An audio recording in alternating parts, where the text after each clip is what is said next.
Pendakian itu awalnya terasa biasa saja. 6 orang perempuan, Mita, Bonita, Yustika, Dini, Putri, dan Nia, memilih gunung yang tidak terlalu populer. Bukan karena ingin mencari sensasi, melainkan karena ingin suasana yang lebih sepi. Mereka sudah cukup sering mendaki gunung-gunung ramai, dan kali ini mereka ingin sesuatu yang berbeda. Gunung itu tidak benar-benar terkenal, bahkan informasi tentangnya terbatas. Jalur pendakian hanya disebutkan secara lisan oleh warga sekitar. Tidak ada papan resmi, tidak ada base camp besar, hanya sebuah warung kecil di kaki gunung yang dijaga oleh seorang lelaki tua. Lelaki itu sempat menatap mereka lama sebelum akhirnya berkata, "Pelan, kalau naik, jangan sampai kemalaman di atas." Tidak ada yang benar-benar menganggap serius peringatan itu. Mereka hanya mengangguk sopan, mengira itu sekadar nasihat umum seperti biasa. Pendakian dimulai pukul 9 pagi. Cuaca cerah, jalur cukup bersahabat, dan suasana terasa menyenangkan. Suara tawa mereka sering memecah sunyi hutan. Mita yang paling berpengalaman berjalan di depan, sementara yang lain mengikuti dengan ritme santai. Beberapa jam pertama berjalan tanpa kejanggalan, namun sekitar pukul 2 siang sesuatu mulai terasa berbeda. Hutan menjadi lebih rapat, pohon-pohon menjulang tinggi dengan batang yang lebih besar dari yang biasa mereka temui. Daunnya lebat, menutup sebagian besar cahaya matahari. Suasana tiba-tiba menjadi redup seperti menjelang sore, padahal waktu masih siang. Tidak ada suara burung, tidak ada serangga, hanya langkah kaki mereka sendiri. Dini sempat berhenti dan menoleh ke belakang. "Sepi banget ya?" Tidak ada yang langsung menjawab, tapi semua merasakannya, keheningan yang tidak wajar. Mita mencoba tetap tenang. Ia membuka peta offline di ponselnya, namun sinyal hilang sejak beberapa waktu lalu. Jalur yang mereka ikuti masih terlihat benar, setidaknya menurut ingatannya. "Masih jalur kok," katanya akhirnya, lebih seperti meyakinkan diri sendiri. Mereka melanjutkan perjalanan, namun semakin jauh jalur semakin tidak jelas. Tanah yang tadinya terlihat seperti jalur pendakian mulai menghilang, digantikan oleh semak dan akar pohon yang saling melilit. Tidak ada jejak sepatu pendaki lain. Tidak ada tanda pita atau bekas potongan ranting, seolah-olah tidak ada yang pernah melewati tempat itu. Bonita mulai gelisah. Ia berjalan lebih dekat ke Yustika, sesekali menoleh ke belakang. "Ini benar jalurnya?" tanyanya pelan. Mita tidak langsung menjawab. Ia berhenti, mengamati sekitar, lalu menyadari sesuatu yang membuat dadanya terasa dingin. Pohon yang tadi mereka lewati ada di depan mereka lagi. Batangnya bengkok ke kiri dengan bekas sayatan lama di kulitnya. Mita ingat betul karena tadi ia sempat menyentuhnya saat lewat. Sekarang pohon itu muncul kembali di depan, seolah mereka berputar. "Kita muter," ucap Mita akhirnya. Suaranya berubah. Kata-kata itu membuat semua orang langsung terdiam. Putri menelan ludah. "Maksudnya gimana?" "Kita lewat sini lagi." Sunyi. Tidak ada yang langsung panik. Tapi suasana berubah drastis. Langit yang tadinya cerah kini terasa lebih gelap. Angin mulai berhembus pelan, membawa aroma tanah basah yang aneh, seperti sesuatu yang sudah lama terkubur. Mereka mencoba mencari arah lain, namun setiap jalur yang diambil selalu kembali ke titik yang sama. Pohon itu, pohon dengan bekas sayatan, berulang kali. Waktu terus berjalan. Jam menunjukkan pukul 5 sore. Seharusnya mereka sudah mencapai area camp, tapi sekarang mereka bahkan tidak tahu berada di mana. Nia mulai terlihat pucat. Ia duduk di sebuah batu besar sambil memeluk lututnya. "Aku udah ngerasa nggak enak," katanya lirih. Tidak ada yang tahu harus berkata apa. Matahari mulai turun, meski cahaya hampir tidak terlihat sejak tadi. Hutan menjadi semakin gelap dan suhu turun lebih cepat dari biasanya. Mita akhirnya memutuskan untuk berhenti. "Kita camp di sini." Tidak ideal, tapi tidak ada pilihan lain. Mereka mendirikan tenda dengan cepat, bekerja tanpa banyak bicara. Setiap orang seperti tenggelam dalam pikirannya masing-masing. Saat malam benar-benar turun, hutan berubah. Suara mulai muncul, tapi bukan suara yang seharusnya, bukan jangkrik, bukan burung malam, melainkan sesuatu yang sulit dijelaskan, seperti bisikan, pelan, saling bersautan, dari berbagai arah. Dini menatap ke arah gelap di luar tenda. Kalian dengar nggak? Tidak ada yang menjawab, karena mereka semua mendengarnya. Mita mencoba tetap rasional. Ia menyalakan senter dan mengarahkan ke arah pepohonan. Tidak ada apa-apa. Tapi suara itu tidak berhenti, bahkan semakin jelas, seperti banyak orang berbicara dalam bahasa yang tidak mereka pahami. Yustika menutup telinganya. Ini bukan suara hewan. Bonita mulai menangis pelan. Putri menggenggam tangannya erat-erat, sementara Nia hanya diam. Matanya kosong, menatap ke arah kegelapan di luar tenda, seolah ada sesuatu yang memanggilnya. Tiba-tiba, "Nih." Suara itu jelas memanggil. Nia perlahan berdiri. Mita langsung menahannya. "Duduk!" Tapi Nia seperti tidak mendengar. Ia melangkah keluar tenda, pelan, seperti berjalan dalam mimpi. "Nia!" teriak Dini, tidak ada respon. Nia terus berjalan menuju hutan gelap, tanpa alas kaki, tanpa senter, tanpa rasa takut. Mita langsung mengejar, yang lain ikut menyusul. Mereka berlari menembus semak-semak, mengikuti bayangan Nia yang semakin jauh. Sampai akhirnya, Nia berhenti di sebuah area terbuka. Tidak ada pohon, tidak ada semak, hanya tanah lapang, yang tidak seharusnya ada di tengah hutan seperti itu. Dan di tengahnya, berdiri sesuatu, sebuah rumah yang sudah lapuk. Dengan pintu kayu yang sedikit terbuka, lampu redup menyala di dalamnya. Semua membeku, tidak ada yang berani bergerak. Tempat itu tidak mungkin ada. Mereka yakin, 100% yakin. Tidak ada rumah di jalur pendakian ini. Nia melangkah mendekat. "Nia, jangan!" teriak Mita. Tapi terlambat, pintu rumah itu terbuka perlahan dengan suara berderit panjang. Dan dari dalam, keluar seorang perempuan tua. Tubuhnya kurus, rambutnya panjang, menutupi sebagian wajahnya, matanya. Tidak terlihat jelas, namun senyumnya terlalu lebar. "Masuklah." Suaranya serak. Tidak ada yang bergerak. Udara terasa berat, dada sesak, seolah tempat itu menekan mereka dari segala arah. Mita menarik Nia mundur. "Kita balik. Sekarang." Namun saat mereka berbalik, hutan itu hilang. Di belakang mereka bukan lagi pepohonan, melainkan lorong panjang. Gelap, seperti bagian dalam rumah yang tak berujung. Putri gemetar hebat. "Kita, di mana ini?" Tidak ada yang bisa menjawab. Perempuan tua itu tertawa pelan. "Kalian sudah terlalu jauh." Lampu di dalam rumah berkedip, dan untuk sesaat, mereka melihat sesuatu di balik pintu. Banyak sosok, berdiri, mengamati, diam, seolah menunggu. Mita merasakan sesuatu yang dingin menjalar di punggungnya. Kesadaran itu datang perlahan. Mereka tidak tersesat. Mereka tidak hanya salah jalur. Mereka sudah tidak lagi berada di dunia yang sama. Dan saat pintu itu terbuka lebih lebar, semua suara berhenti. Sunyi total, sebelum akhirnya, satu persatu sosok di dalam rumah itu mulai keluar. Pergerakan pertama datang tanpa suara. Sosok-sosok yang sebelumnya hanya tampak seperti bayangan di dalam rumah itu mulai keluar satu persatu. Tidak terburu-buru, tidak agresif, justru terlalu tenang. Cara mereka melangkah tidak menyerupai manusia biasa.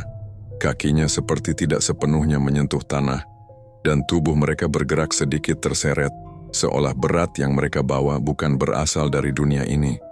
Mita mundur perlahan sambil menarik Nia ke belakangnya. Yang lain berkumpul tanpa komando. Naluri bertahan hidup mereka memaksa untuk saling merapat. Tidak ada yang berteriak. Ketakutan itu terlalu pekat untuk dikeluarkan dalam bentuk suara. Sosok perempuan tua di depan rumah itu masih berdiri di ambang pintu. Senyumnya tidak berubah bahkan saat makhluk-makhluk lain mulai mengelilingi area terbuka tersebut. "Kalian terlambat pulang," katanya lirih. Kalimat itu terdengar sederhana, namun ada sesuatu di dalamnya. Sebuah makna yang lebih dalam. Seolah mereka memang tidak seharusnya kembali, Putri gemetar hebat. Tangannya mencengkeram lengan Dini sampai pucat. "Kita harus pergi." "Kemana?" bisik Dini. Suaranya hampir tak terdengar. Di belakang mereka tidak ada lagi hutan. Hanya lorong gelap yang seolah hidup, panjang tanpa ujung yang jelas. Di depan, rumah tua dengan penghuni yang tidak bisa dijelaskan. Mereka terjebak di antara dua ketidakmungkinan. Yustika mencoba berpikir jernih. Ia menarik napas dalam, berusaha menahan panik yang mulai merayap ke kepalanya. "Jangan lari sembarangan. Kita harus bareng." Kalimat itu benar, tapi situasinya tidak memberi ruang untuk strategi. Karena saat itu juga, salah satu sosok yang paling dekat dengan mereka berhenti. Kepalanya perlahan terangkat. Wajahnya mulai terlihat jelas. Kulitnya pucat keabu-abuan, seperti mayat yang terlalu lama berada di tempat lembab. Matanya kosong. Tidak ada bola mata, hanya cekungan gelap yang tampak terlalu dalam, dan mulutnya terbuka perlahan, terlalu lebar untuk ukuran manusia. Nia menjerit. Satu-satunya suara yang akhirnya pecah di antara mereka. Dan itu cukup untuk memicu semuanya. Sosok-sosok lain langsung bergerak, bukan berlari, tapi mendekat dengan cepat. Tidak wajar, seperti ruang di antara mereka dipersingkat begitu saja. "Lari!" teriak Mita. Mereka berbalik tanpa berpikir lagi, memilih lorong gelap di belakang sebagai satu-satunya jalan. Langkah kaki mereka menggema aneh saat memasuki lorong itu. Suara napas berat bercampur dengan detak jantung yang seperti ingin pecah. Tidak ada yang menoleh ke belakang, tapi semua tahu mereka sedang diikuti. Lorong itu tidak seperti bangunan biasa. Dindingnya terasa lembab, kadang sempit, kadang melebar tanpa pola. Dan yang paling aneh, lantainya tidak rata. Seperti tanah hutan, bukan lantai rumah. Putri hampir terjatuh beberapa kali. Dini menahannya tanpa berkata apa-apa. Mereka tidak punya waktu untuk berhenti. Di tengah kepanikan itu, Bonita sempat menoleh. Dan ia berharap tidak melakukannya. Sosok-sosok itu tidak lagi berjalan. Mereka merayap. Beberapa di antaranya menempel di dinding, bergerak dengan posisi yang tidak masuk akal. Kepala terbalik, tangan memanjang seperti ditarik dan wajah mereka terus mengarah ke arah mereka. Bonita tersandung, tubuhnya jatuh keras ke lantai. "Bon!" teriak Yustika. Mita berhenti, berbalik dan langsung menariknya berdiri. "Jangan berhenti." Namun jeda singkat itu cukup. Salah satu sosok hampir mencapai mereka. Tangannya, panjang kurus dengan jari-jari seperti ranting kering, hampir menyentuh kaki Bonita. Nia menjerit lagi. Dan tiba-tiba, lorong itu berubah, tanpa transisi, tanpa penjelasan. Mereka terjatuh ke tanah. Keras, udara di sekitar mereka berubah drastis. Dingin, tapi segar. Suara kembali ada, jangkrik, angin, daun bergerak. Mereka kembali di hutan, namun bukan hutan yang sama. Pepohonan di sini lebih jarang. Cahaya bulan terlihat jelas meski warnanya terasa lebih pucat dari biasanya. Tanahnya kering, tidak seperti sebelumnya yang lembab dan berat. Mita langsung bangkit, napasnya tersengal. "Semua ada?" Satu persatu mereka menjawab. Semua masih lengkap namun tidak utuh. Wajah mereka pucat, mata mereka kosong. Dan yang paling terasa, tidak ada satu pun yang merasa benar-benar selamat. Nia duduk diam, menatap ke arah kosong. Bibirnya bergerak pelan, seperti berbisik pada sesuatu yang tidak terlihat. Dini memperhatikan itu dengan cemas. "Nia." Tidak ada respon. Yustika mendekat mencoba menggoyangkan baunya. "Ni, sadar." Perlahan Nia berkedip, namun ekspresinya tidak berubah. "Ada yang ikut," katanya pelan. Kalimat itu membuat udara kembali terasa berat. Mita menoleh cepat ke sekeliling. Tidak ada apa-apa, hanya hutan. Tapi perasaan itu, perasaan sedang diawasi. Lebih kuat dari sebelumnya. Putri memeluk dirinya sendiri. "Kita harus turun." Mita mengangguk. Kali ini tidak ada perdebatan. Tidak ada lagi ambisi untuk mencapai puncak. Tujuan mereka sekarang hanya satu, keluar. Mereka mulai berjalan. Namun sesuatu langsung terasa aneh. Arah tidak lagi masuk akal. Mereka mencoba mengikuti arah turun berdasarkan insting dan pengalaman. Tapi jalur yang mereka ambil selalu membawa mereka ke tempat yang terasa sama.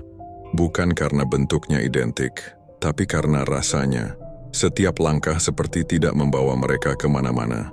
Waktu berjalan, atau setidaknya terasa seperti berjalan. Jam tangan Mita menunjukkan pukul 02.17 dini hari. Sudah lebih dari 5 jam sejak mereka keluar dari tempat itu. Namun tidak ada tanda-tanda mereka mendekati kaki gunung. Tidak ada suara air, tidak ada perubahan vegetasi, tidak ada apa-apa, hanya hutan yang tidak berujung. Dan kemudian, mereka melihat sesuatu di antara pepohonan, cahaya kecil, berkedip, seperti lampu. Harapan muncul, meski tipis. Lihat, bisik Bonita. Mereka mendekat dengan hati-hati. Setiap langkah terasa seperti mempertaruhkan sesuatu yang tidak mereka pahami. Dan saat mereka cukup dekat, mereka menyadari itu bukan lampu biasa, melainkan sebuah lentera. Tergantung di depan sebuah bangunan rumah yang sama, tua, lapuk. Pintu kayu yang sedikit terbuka, lampu redup dari dalam, tidak berubah sedikit pun. Mereka berhenti serempak, tidak ada yang berani melangkah lagi. Ini nggak mungkin, kata Dini. Mita menggeleng pelan. Ini bukan sekadar tersesat. Ini bukan kebetulan. Mereka sedang diputar, dipaksa kembali. Nia tiba-tiba tertawa kecil. Semua langsung menoleh. Ekspresinya berbeda, lebih ringan. Seolah ketakutan yang mereka rasakan tidak berlaku untuknya. Kalian belum ngerti ya? Katanya pelan. Tidak ada yang menjawab. Nia menatap ke arah rumah itu. Mereka nggak mau kita pergi. Sunyi, angin berhenti, daun tidak lagi bergerak, dan pintu rumah itu terbuka lebih lebar. Perempuan tua itu kembali muncul, namun kali ini ia tidak sendirian. Di belakangnya, berdiri lebih banyak sosok, lebih jelas, lebih dekat, dan di antara mereka, ada sesuatu yang membuat darah Mita terasa membeku. Salah satu sosok itu memiliki wajah yang sangat mirip dengan Putri. Putri yang berdiri di sampingnya, namun versi itu lebih pucat, lebih diam, dan tersenyum perlahan. Kesadaran itu datang seperti sesuatu yang merayap, perlahan, tapi pasti. Sosok di depan rumah itu, yang wajahnya menyerupai Putri, tidak bergerak seperti yang lain. Ia hanya berdiri, sedikit memiringkan kepala, seolah sedang mengamati dirinya sendiri dari luar. Putri yang asli mundur satu langkah, napasnya tersendat. Itu bukan aku. Tidak ada yang menyangkal, karena semua melihatnya. Kesamaan itu terlalu jelas untuk dianggap kebetulan. Mata, bentuk wajah, bahkan cara berdiri. Namun ada satu perbedaan yang mencolok. Yang di depan rumah tidak berkedip. Mita langsung menarik Putri menjauh. Nalurinya mengatakan satu hal. Jangan biarkan mereka terlalu dekat. Sementara itu, perempuan tua di ambang pintu kembali berbicara. Suaranya kini lebih dalam, seolah berasal lebih dari satu mulut. Kalian sudah dipilih. Kalimat itu menggantung di udara. Tidak ada yang bertanya apa maksudnya. Karena bagian terdalam diri mereka sudah tahu jawabannya. Satu persatu dari mereka mulai menyadari sesuatu yang lebih mengerikan dari sekadar tersesat. Tempat itu tidak hanya menahan mereka. Tempat itu sedang menggantikan mereka. Mereka mundur tanpa komando, menjaga jarak dari rumah itu. Langkah mereka pelan, hati-hati, seperti berjalan di atas sesuatu yang bisa runtuh kapan saja. Tidak ada yang berani berbalik terlalu lama. Tapi semua tahu, sosok-sosok itu masih memperhatikan dan mungkin mengikuti. Setelah cukup jauh, Mita akhirnya menghentikan langkah. Kita nggak bisa terus muter, katanya pelan, mencoba menjaga suara tetap stabil. Kita harus cari cara keluar, bukan lari. Untuk pertama kalinya sejak kejadian itu dimulai, mereka mencoba berpikir. Namun berpikir di tempat seperti itu bukan hal yang mudah. Segalanya terasa kabur, waktu tidak jelas, arah tidak masuk akal. Dan yang paling buruk, perasaan mereka sendiri mulai berubah. Bonita duduk di atas tanah memegang kepalanya. Aku pusing banget. Yustika langsung mendekat. Sejak kapan? Bonita tidak langsung menjawab. Ia terlihat seperti mencoba mengingat sesuatu yang seharusnya sederhana. Lupa. Kalimat itu sederhana, tapi efeknya langsung terasa. Mita menoleh tajam. Lupa apa? Bonita menatap kosong ke depan. Tadi, kita ngapain ya sebelum kesini? Sunyi. Tidak ada yang langsung menjawab, karena mereka semua mulai kesulitan mengingat. Bukan ingatan besar, bukan identitas, tapi hal-hal kecil. Detail, urutan kejadian, seolah sesuatu perlahan menghapus mereka dari dalam. Putri menggenggam tangannya sendiri. Ini nggak benar. Dini mulai menangis lagi, tapi kali ini tanpa suara. Air matanya jatuh begitu saja, seperti tubuhnya bereaksi sendiri. Sementara itu, Nia berdiri sedikit terpisah. Ia menatap ke arah pepohonan dengan ekspresi yang berbeda. Tenang, terlalu tenang. Mita memperhatikannya. Nia tidak menoleh. Aku tahu jalan keluar, katanya pelan. Semua langsung menoleh. Harapan itu muncul lagi meski rapuh. Kamu yakin? Tanya Yustika. Nia mengangguk pelan. Harus ada yang tinggal. Kalimat itu menghantam mereka seperti sesuatu yang dingin. Apa maksud lo? Suara Putri bergetar. Nia akhirnya menoleh. Senyumnya kecil, tapi tidak hangat. Tempat ini nggak bisa kosong. Sunyi. Tidak ada yang berbicara. Karena kalimat itu terasa benar, terlalu benar. Sejak saat itu, sesuatu mulai berubah di antara mereka. Bukan hanya lingkungan, tapi diri mereka sendiri. Putri mulai merasa dingin, bahkan saat yang lain tidak. Kulitnya pucat, dan napasnya lebih pelan dari biasanya. Ia sering diam terlalu lama, seperti tenggelam dalam pikirannya sendiri. Dini mulai mendengar sesuatu, bisikan, bukan dari luar, tapi dari dalam kepalanya. Kadang memanggil namanya, kadang hanya tertawa.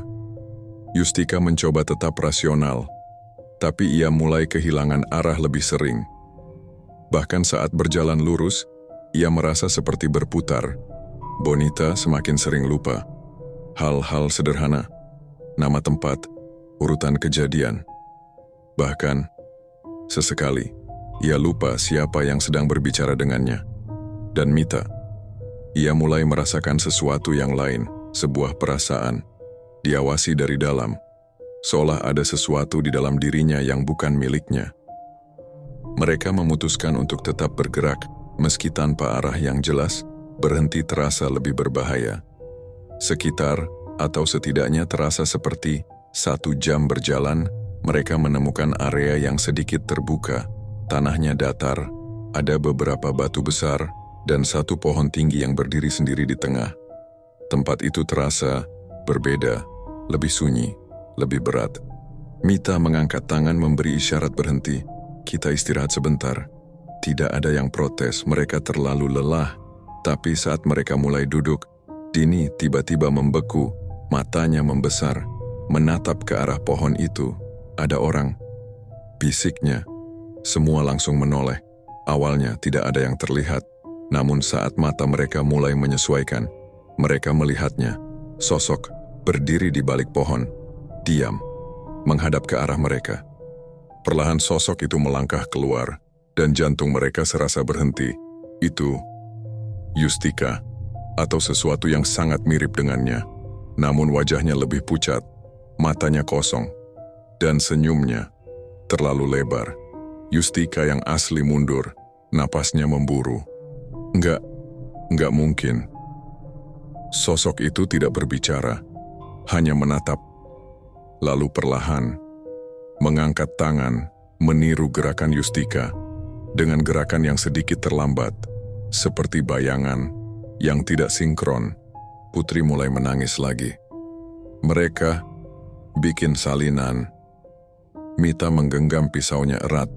Untuk pertama kalinya ia merasa mungkin harus melawan sesuatu yang tidak bisa disentuh secara normal. Namun sebelum ia bisa bergerak, sosok itu hilang. Begitu saja, seperti tidak pernah ada. Tapi rasa itu tidak ikut hilang. Malam semakin dalam, atau mungkin waktu memang tidak lagi bergerak. Mereka berjalan lagi, diam, tanpa banyak bicara, sampai akhirnya Bonita berhenti. Ia menoleh ke belakang. Nia mana? Langkah mereka terhenti. Semua saling menatap. Mita langsung menghitung. 1, 2, 3, 4, 5. Nia. Tidak ada. Tidak ada suara. Tidak ada jejak. Seolah ia tidak pernah ada di sana sejak awal. Kita barusan bareng, kata Dini. Panik. Mita menoleh ke belakang. Gelap. Hutan yang sama. Tidak ada tanda apapun. Ia menggertakkan gigi. Kita cari. Namun langkah mereka ragu, karena satu hal mulai mereka sadari. Setiap kali mereka mencoba mencari sesuatu yang hilang, mereka justru kehilangan lebih banyak. Putri menggenggam lengan Mita. Jangan. Mita terdiam. Untuk pertama kalinya ia tidak yakin dengan keputusannya sendiri. Dan di tengah keheningan itu, suara muncul, pelan, dari arah belakang. Tawa, lembut, familiar. Semua perlahan menoleh. Di antara pepohonan, mereka melihat Nia berdiri membelakangi mereka. Diam. Nia, panggil Yustika. Pelan. Sosok itu tidak bergerak, tidak menjawab, hanya berdiri. Mita merasakan sesuatu yang sangat salah. Jangan deketin, katanya cepat. Namun Dini sudah melangkah. Nia, kita di sini. 1 langkah, 2 langkah, 3. Dan sosok itu berbalik. Bukan Nia. Wajahnya sama tapi matanya kosong dan senyumnya lebih lebar dari sebelumnya. Udara terasa membeku. Tidak ada yang bergerak, tidak ada yang berani bernapas terlalu keras. Karena kini mereka tahu, yang hilang tidak selalu benar-benar hilang. Kadang, ia kembali dalam bentuk yang berbeda. Dan mungkin, salah satu dari mereka berikutnya akan menjadi yang digantikan. Ketakutan pada titik itu tidak lagi berbentuk panik.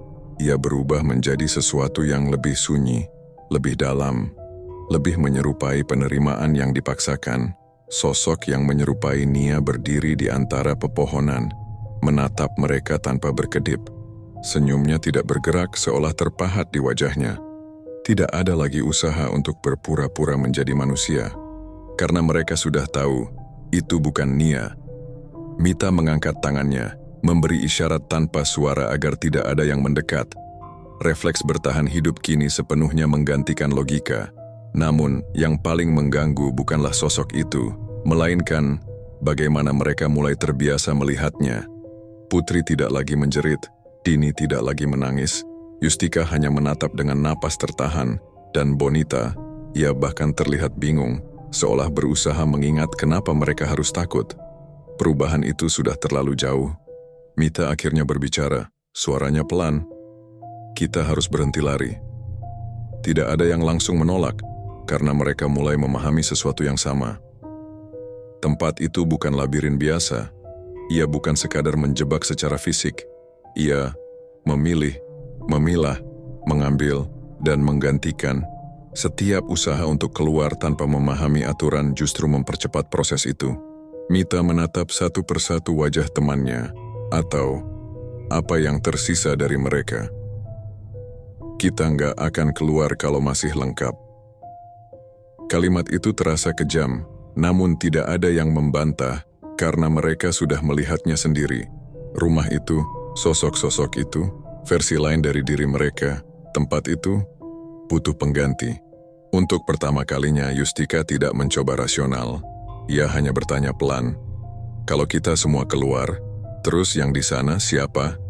Tidak ada yang menjawab, karena jawabannya terlalu jelas. Bonita tertawa kecil, aneh, tidak pada tempatnya. Aku capek, katanya. Mita menatapnya tajam. Ada sesuatu yang berbeda. Cara dia duduk, cara dia tersenyum, cara matanya. Tidak fokus. Bonita? Panggilnya. Bonita menoleh perlahan. Dan saat itu juga, Mita tahu. Sesuatu sudah berubah. Tidak sepenuhnya. Tapi cukup. Aku rasa, aku udah lama di sini, kata Bonita pelan. Kalimat itu membuat yang lain membeku. Apa maksud lo? Suara Dini hampir pecah. Bonita hanya tersenyum, tidak menjawab. Angin berhenti. Suara hutan menghilang lagi, tanda yang sudah mereka kenali. Tempat itu mendekat di antara pepohonan, bayangan mulai muncul. Bukan lagi satu atau dua, tapi banyak, lebih jelas dari sebelumnya, lebih dekat. Mita menarik napas panjang. Ia tahu, ini bukan momen untuk lari. Ini momen untuk memilih. Ia menoleh ke arah yang lain. Mata mereka saling bertemu. Tanpa perlu kata-kata panjang, sebuah keputusan mulai terbentuk. Tidak semua akan keluar, dan mungkin tidak semua masih bisa diselamatkan. Putri tiba-tiba memegang tangan Mita erat. Aku nggak mau di sini. Suaranya kembali seperti dulu, takut, rapuh. Mita menggenggam balik tangannya. Kamu nggak akan di sini. Kalimat itu sederhana, namun penuh arti. Apa yang terjadi setelah itu tidak pernah benar-benar bisa dijelaskan dengan runtut, karena ruang di tempat itu tidak mengikuti logika, waktu tidak berjalan lurus, dan keputusan terasa seperti mimpi yang dipaksakan menjadi nyata. Namun yang bisa dipahami hanyalah ini. Mereka berjalan kembali menuju rumah itu. Dengan langkah yang tidak lagi panik, di depan pintu perempuan tua itu menunggu, senyumnya lebih lebar, seolah sudah tahu hasilnya. Satu persatu dari mereka berhenti, tidak semua melangkah maju, tidak semua mundur, dan di titik itulah, garis antara siapa yang pergi dan siapa yang tinggal mulai menghilang. Pagi hari di kaki gunung terasa normal, kabut tipis menggantung di antara pepohonan. Suara burung kembali terdengar. Warung kecil itu masih berdiri, dengan lelaki tua yang sama duduk di depannya. Ia mengangkat kepala saat melihat mereka. 4 orang perempuan berjalan turun, pelan, diam, kotor, lelah. Mita, Yustika, Dini, Putri. Hanya 4. Tidak ada Bonita, tidak ada Nia. Lelaki tua itu menatap mereka lama, seolah menghitung, seolah memastikan sesuatu. Kalian lewat jalur mana? Tanyanya akhirnya. Tidak ada yang langsung menjawab. Mita hanya menatap ke arah hutan. Lama, terlalu lama. Kami salah jalan, katanya pelan. Lelaki tua itu mengangguk, seolah sudah menduga. Semua yang salah jalan, jarang balik lengkap. Kalimat itu tidak dibantah, tidak perlu. Beberapa hari setelah kejadian itu pencarian dilakukan. Tim SAR menyisir jalur yang disebutkan. Namun mereka tidak menemukan apa-apa. Tidak ada rumah, tidak ada area terbuka, tidak ada jejak yang sesuai dengan cerita mereka. Hanya hutan biasa, seperti tidak pernah terjadi apa-apa. Kasus itu perlahan meredup, dianggap sebagai tersesat biasa, trauma, halusinasi, cerita yang dibesar-besarkan. Namun hanya 4 orang itu yang tahu bahwa ada sesuatu yang tidak ikut kembali, dan sesuatu yang mungkin ikut pulang. Perubahan itu tidak langsung terlihat. Ia muncul perlahan, seperti retakan kecil yang semakin melebar. Dini mulai sering terdiam lama, kadang menoleh ke sudut ruangan kosong, seolah ada yang memanggil. Yustika mulai tersesat, bahkan di tempat yang ia kenal. Ia bisa lupa jalan pulang, lupa arah, seperti kompas dalam dirinya rusak. Putri tidak tahan dengan cermin. Ia menghindarinya, karena kadang refleksinya tidak langsung meniru. Dan Mita, ia mulai mendengar ketukan, pelan, teratur. Terutama saat malam, terutama saat sendiri. Beberapa minggu kemudian Mita kembali ke gunung itu. Sendiri, tidak ada yang tahu, tidak ada yang ikut. Warung itu masih ada, lelaki tua itu masih duduk di sana. Ia menatap Mita dengan ekspresi yang sama seperti pertama kali. Kamu balik lagi, katanya. Mita mengangguk. Ada yang ketinggalan. Lelaki tua itu tersenyum tipis. Bukan senyum ramah, lebih seperti pengertian. Kadang, katanya pelan, yang ketinggalan itu bukan orangnya. Mita tidak menjawab, ia hanya menoleh ke arah hutan. Dan untuk sesaat, di antara pepohonan, ia melihat sesuatu. 2 sosok berdiri, diam, menatap ke arahnya. Salah satunya tersenyum. Gunung itu tidak pernah tercatat secara resmi, tidak ada peta yang menunjukkan jalurnya dengan jelas, tidak ada laporan yang bisa membuktikan apa yang sebenarnya terjadi. Namun bagi mereka yang pernah salah jalan, tempat itu nyata. Ia tidak selalu muncul, tidak selalu terbuka, tapi sekali kau masuk terlalu jauh, ia tidak akan benar-benar melepaskanmu. Karena di sana, selalu ada sesuatu yang menunggu untuk pulang dengan wajahmu.